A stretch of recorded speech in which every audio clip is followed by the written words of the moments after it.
back to Educate Ebony, the prog edition. I'm your host, Ebony. If you are just tuning in now, welcome. If you are a repeat listener, thanks. Love to have you. Anyway, last week I spoke to, and I'm going to fortify myself before I say his last name, Jonty Trikvitsky. I'm really sorry, Jonty, if I say that wrong. Still, I have not had enough practice. But we had a great chat. It was good to catch up with him back from my music journo days in Adelaide. He told me to listen to Crack the Sky by Mastodon and to listen to it in the lounge, get all cozy, light some candles, and just vibe out to this album. And I have to say, it was a really comfortable album. I don't know how else to explain it, and I'll speak of it as a whole because I don't think I can speak to it track to track just yet. I know that I guess some prog albums or some bands I guess can come across as maybe a bit pretentious with the way they approach their songwriting, and it's just so intricate and so detailed and really hard to follow maybe. But yeah, not this one. I loved it. I mean, it had clean vocals, thought they were great, sounded a little bit like the Interpol singer. I don't know his name, but maybe there's some sort of quality and they both sound slightly similar. I don't know if it's their range or if it's, I don't really know. Are they both from America somewhere? Who knows? But they sort of have a similar sound a little bit. So immediately it was already like a little bit familiar, or, you know, I've heard of it before somehow, somewhere. But I really liked the album. It was very comfortable, very easy to listen to. Just good, honest music, you know? If I can liken that to anything else, it's like a good pumpkin soup with crusty white bread in the winter. How's that for a visual? Anyway, so yeah, thanks, Jonty. That was great. I will definitely be listening to that one again. But let's get to this episode. If you haven't already, come find me on socials at Educate Ebony, Facebook, Instagram, Twitter. I post some stuff there. You might like it. Dunno. Go find out. Let's move forward. This is also another great chat. Yeah. For this episode of Educate Ebony, the prog edition, I'd love to introduce Michael Tronson. He is 1/4 of a new prog band we're obsessed with over at Wall of Sound. Voice among the many are set to release their debut album, White Palace, on Friday the 14th of October, which is literally in a couple days' time. So let's find out a little bit more about them and the one prog album we should hear. Michael, welcome to the podcast. Hi, Ebony. Thanks for having me. Thank you for coming on. I'm so stoked to be here. This is great. Oh, I'm so glad. But I feel like surely, you know, obviously you're stoked to be here because this is a great time, but you're also stoked because your album's coming out super soon. This has been like years in the making, right? Who told you that? Well, I read the interview at Wall of Sound. That is very correct. It has been a long time coming.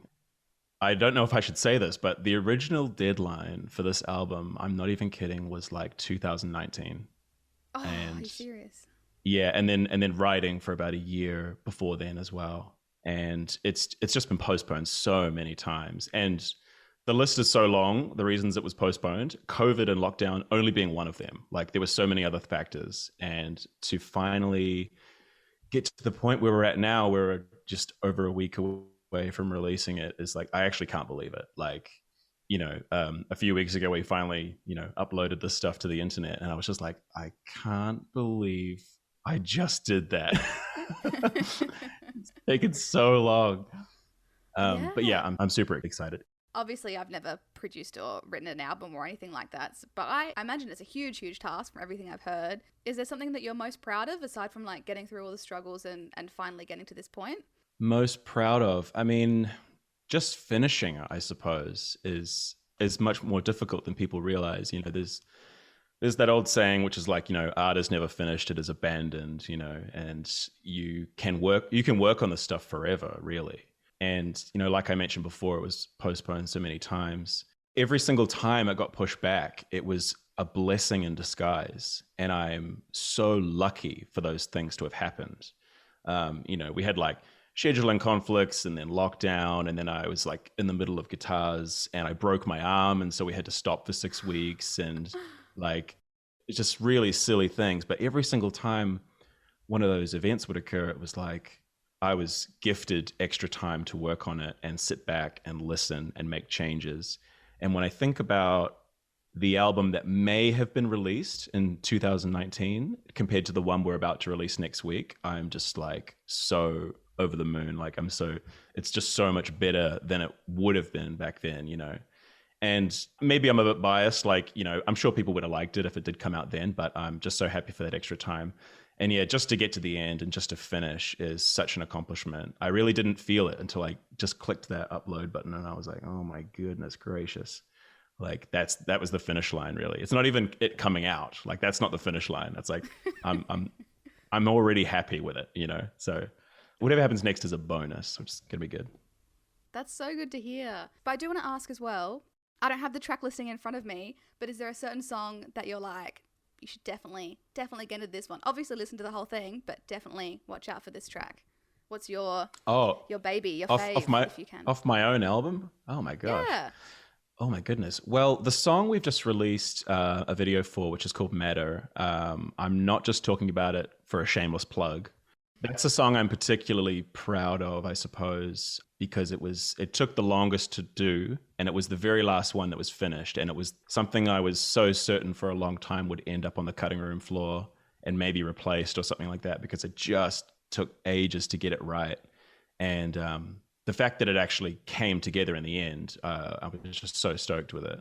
And I'm really, really proud of that song. And that's why we released it as a single, because I just really wanted everyone to hear it. Because in my opinion, it's something a bit different. It has this kind of a weird arrangement, and it's sort of in these two halves. And I'm just really proud of that one. And I'm stoked that the rest of the guys thought it would be a good idea for a single as well. I put a lot of my personality into that song and just super stoked with it. But if I had to pick one that maybe people haven't heard yet, there's a song, I think it's track 8, second to last song, which is called Where We Belong. That's a big, epic, beautiful piece of music that is sort of like the conclusion to the album. And I'm really stoked for people to hear that. Awesome. Well, I'm excited. And since we are talking about prog, obviously you being in a prog band, when did you start getting into the genre? I know it can be like a little bit of a windy road, like, you just sort of fall into it and you're like, oh, I guess I'm here now. But like, what was your journey with prog? Definitely was a windy road. Well, like getting into like alternative music and rock when I was really young. So the singer of our band, Mark, is my brother, and we shared a wall together growing up, and I was very, very blessed that he had such great taste in music. Like I got a chance to listen to things like Tool very early on, Deftones, Nine Inch Nails, Incubus, like that kind of stuff. Tool's probably the only like true prog band out of that lot, but all the other bands very experimental, and that helped me a lot in my sort of musical journey. And from that, it kind of got me, I went on a big tangent and was into a bunch of metal music. That was sort of like finding my own thing with music for a while. But prog didn't really find me as something I was passionate about until much later, probably around 2009. The only big day out festival I ever went to, I think, was 2009. And I think Muse headlined that one. I can't remember. There were some really good bands in that lineup. And I remember Mark wasn't able to go that year. And I remember talking to him, and he was just like, I could tell he had the timetable in front of him. And he was just like, who are you going to go see at 1:30 p.m.? And I didn't have anything lined up. And I was like, well, I think I'm going to go see Passion Pit, because that's the only act that I've heard of. I think they're an electronic band or something, I'm keen. And he's like, don't do that.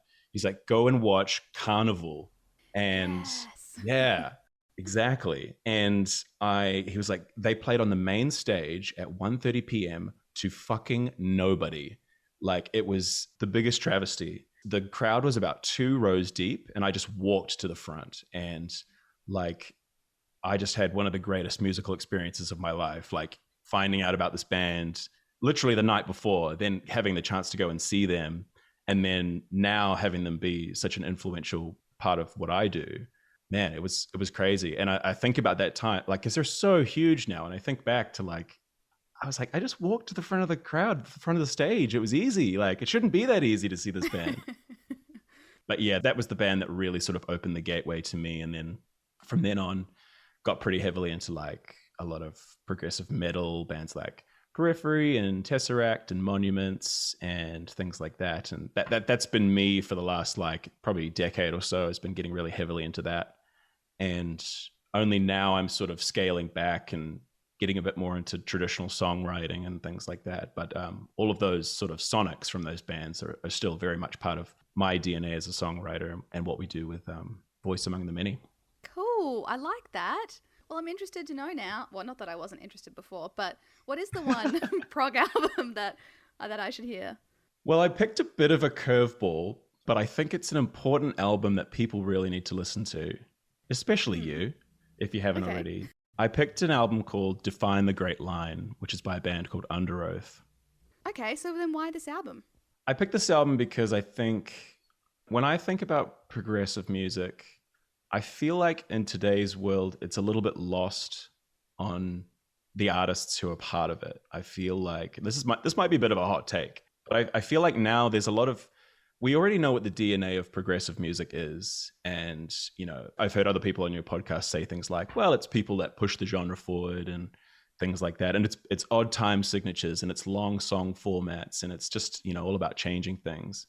But I think the sort of the ethos of prog, pushing it forward, that's the main part for me. It's not really about the sonics. It's more about the attitude of what progressive music is. It's kind of like punk rock. It's like, punk rock has a sound. It's fast, it's aggressive. But what punk rock really is about rebellion and that kind of thing. Like it's an attitude. And I'd like to see more people in like the progressive worlds just push things forward and try new things, because like I feel like all of this DNA is very low hanging fruit at this point. If you have a long song and there's an odd time signature in it, all of a sudden you can call yourself prog, and it's like I guess so, but is that really in the spirit of prog? Mm. And I would even make the argument that in pop music, like these days, there is a lot more progressive attitude. You've probably heard the term genre bending. If you look at someone like Billie Eilish, for example, I couldn't think of a more perfect example of a progressive artist, like someone that's really changing things up every single time she does it. And I know that's like not what we're talking about here, really, but But anyway, what was I saying? Um, But you chose the this the album re- because. yeah, because of that, I think like under like I just looked up the genres for this album right now, and it's listed as Christian metal because they were a Christian metal band before then, and it's a metalcore, post metal, post hardcore, and emo. That's what it's been labeled as for Wikipedia, and I couldn't disagree more. You like tell him. like the tone of the album and the sonics, yeah, cool. It's a metalcore album. I'm fine with that. But they really did something different with this album, and I'm so proud of them for doing it. Like that's all I can say. Like the previous album before this, which was called "They're Only Chasing Safety," had so many like radio hits on it. Like they were really traditional song format. Yeah, it was kind of screamo in the verses and kind of singing in the choruses and things like that. But they had an opportunity to sort of like go so deep with that and just become a massive radio band. And instead of doing that, they didn't just go in the opposite direction. They jumped off the cliff and into the ocean. Like this album is just incredible. And I need people to hear it. I need people to know why it's so different. And it's one of my favorite albums of all time. I've never forgotten about it since the first time I heard it. And I'm just stoked. Cool. So where does this fall in their discography? I'm trying to imagine it because what's that one song that everyone knows about like Red? I'm literally looking it up on Spotify right now. It's What's called that? A Boy Brushed in Red. Yeah, I think. I that's think like something like that. Yeah. probably the only one Can you I feel your can think heartbeat of. racing? That's the one. Yeah. So where does this album fall? It's the fifth studio album that they did, which is it's kind of strange, I think, because normally I think after about 2 or 3, you really do your kind of different album or the album that's going to solidify you. But yeah, it's the fifth one in their discography, and they really just took a chance and did something crazy, and yeah, it's awesome. I'd be interested to hear what the fans thought as well because usually when bands like jump off the cliff and they do something completely different, everyone's like, "Why would you do that? You were so good." Or like, "We really like this direction. Now you've just thrown everything away and done something different." Yeah. Do you know what the fans were like with this one? I just read it on here. It's the best, it's the most well-received album from them, like pretty much in their whole discography. I mean, Wow. I know that they had some time off and came back with a couple of new albums recently, so I can't speak for those. But yeah, it did so many amazing things for this band and really elevated them. And I just wish more bands would do that, just like really change it up, because it is a risk ultimately to do that. And this is a band that was on a label and they had financing, and it's like they had all the support in the world, and they could have just jumped into the radio world, and they just decided not to. But it was a risk that paid off, and they've done so well. And it's like, that's ultimately, like, that's what I want to do. I want to make something that's really different and, you know, move a genre forward. And I think that's what they've done. Nice. Do you remember the first time you listened to it? I do, actually. There was one of the singles, I think it's the first, I don't know what the track listing is. There's a song called Riding on the Walls, which I think had a video out. It's the video. I don't know if you've seen the video. It's the weird one, and they're in a house, and they're playing in the basement, and there's all this weird stuff going on. Yes. I have seen that. Okay, I know that song, but I don't know anything else. But yes. Yeah, that was the introduction to it for me, definitely. And then it was actually Mark again. He saw that I liked that song, and he bought me this album for my birthday, my 18th birthday. And there's no way he could have known that I was going to like the rest of it, and maybe he just didn't know what to get me or something. But I don't think he realizes how important that present was. Aww. Like, it completely like changed my life, and I still think about it all the time. I still listen to it all the time, and yeah. So I think, I was around 18, and I just listened to it nonstop. It's a great album.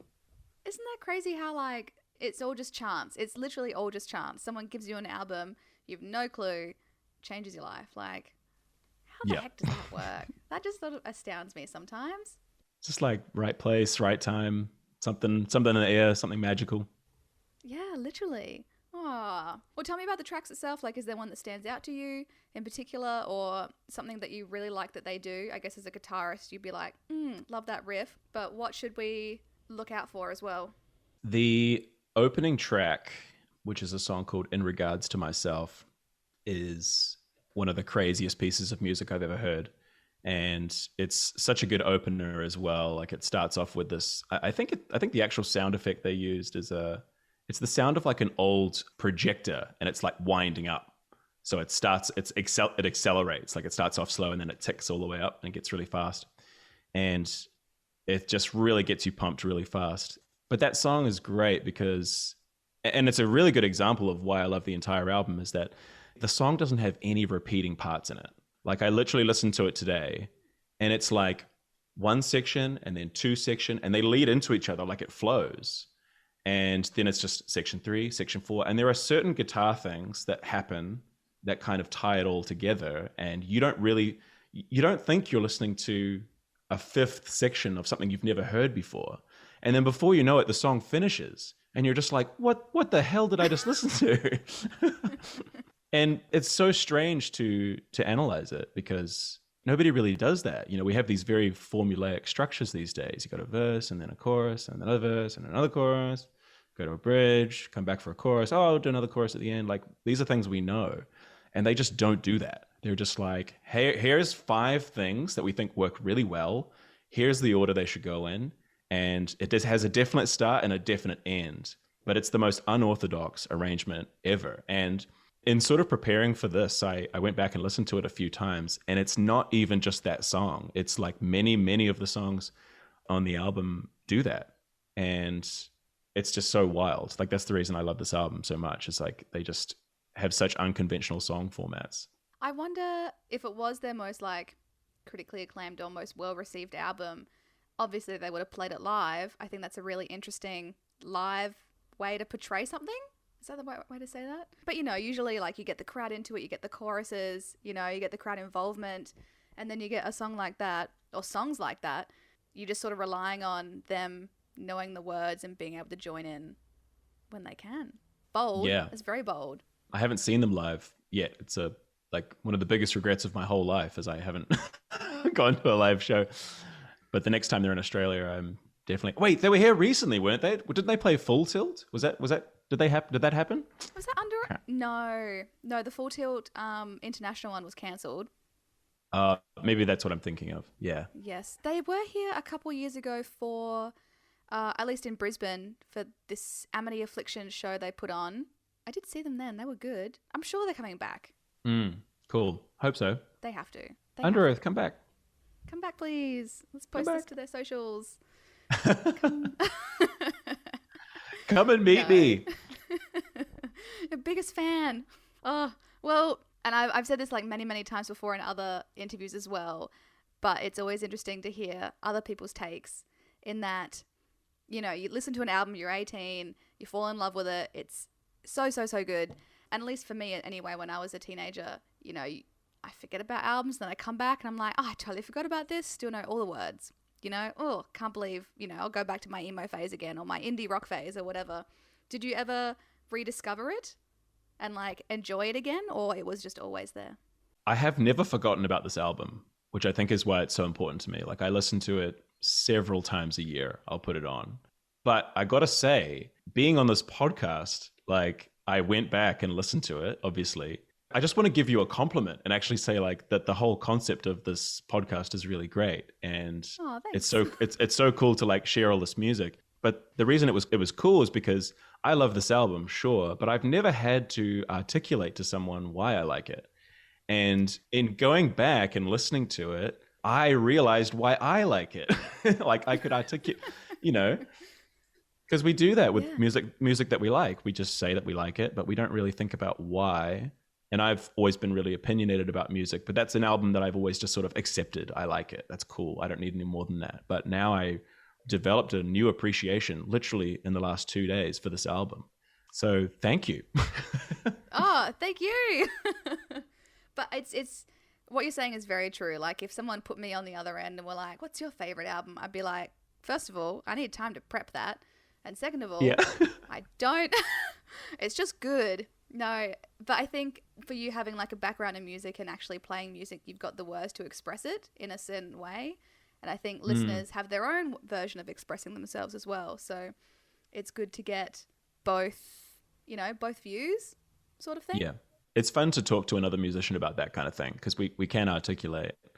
And then someone who doesn't play music, they might just go like, oh yeah, it's cool. Yeah. Well, it came out, what year did you say?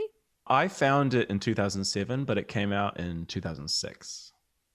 Nice. How many years is that? More than 10. It's already a decade old. I'm not the maths person. I'm the English major person, FYI. But more than 10, more less 10 than years. 20. Yes, great. We'll go with that. Somewhere in the middle. Okay. If it stood up for, I guess, that many years, do you reckon it will stand up in the future? Yeah, definitely. It's not an album that I think has aged poorly for a couple of reasons. A, it's so different than anything else I've ever heard. So it's like, I haven't heard another band try to rip them off, really. Like maybe sort of sonically, like there are a lot of metalcore bands out there, but no one's ever tried to write an album like that again, that I've found anyway. Maybe they have, I'm not sure, but it's just so unique that I think it stands on its own in a really good way.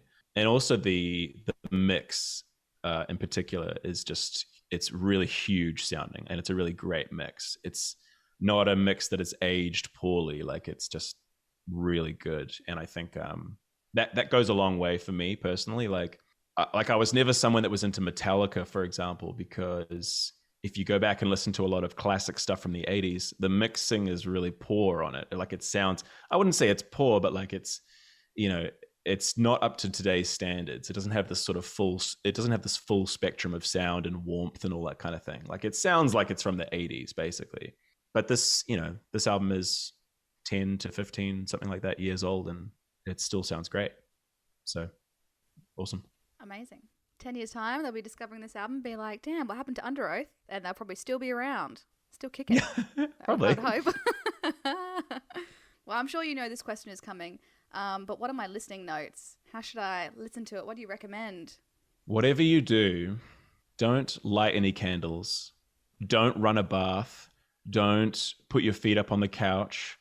You know, I've heard people say that on your podcast before, like, you know, get nice and relaxed and focus and really give it some time and all that kind of stuff. Don't do any of that. You've got to be moving. Like, I promise. Like, go to the gym, go for a run, get in your car and go on the highway and just speed as fast as you can.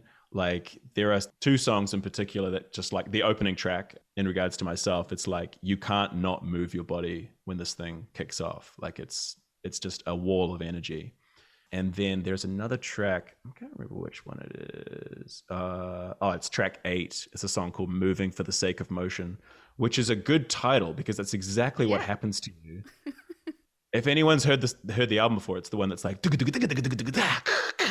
Like it's just, oh my God. Like as soon as it kicks in, you just have to get up and you run around and like just go crazy. So yeah, be moving, be ready for it because it's going to motivate you and it's going to get you places. Nice. Oh, I like it. I actually haven't been to the gym yet for this season, so Now you can. Now you got an excuse. perfect. Would you have anything else to add about the album before we wrap it up? Any burning words? Any burning words? You know, I think so. The album's called Define the Great Line, and I think that's a really nice sentiment. I think, and it's a really good synopsis, I would say, for what the whole album is kind of like. Like I've mentioned probably a couple times that it's just so unique, and it's different for them, and it's different for everyone, and it's really unapologetic. They had a vision and they executed it, and that's amazing. And I think people can take that as advice. Other musicians out there, other bands, I think that's a really good thing to have in the back of your mind when you're next writing music. Don't be afraid to be different, and don't be afraid to just write the music that you really want to write. And you know, it's easy to try and slip into these like pop music pockets and follow trends and do all that kind of thing, but screw that. Yeah. do your own thing. I love it. Oh, well, there we have. Oh, I didn't say it. Sorry. Amazing. That sounded not genuine then. I'll fix it later in post. Anyway, there we have it. The one prog album that Michael Tronson thinks that you and I should listen to is Define the Great Line by Under Oath. Michael, thank you so much for your wisdom. I can't wait to listen to it from your point of view. Wisdom? Do I sound like I have wisdom? That's amazing. Of course. Oh, great. Thank you so much, Ebony, for inviting me on here. It was a pleasure. I'm just going to write it down before I forget real quick. Go for What's it. Called? Define the day? Define the Great Line. Oh, that was way off. Define the Great Line by Under Oath.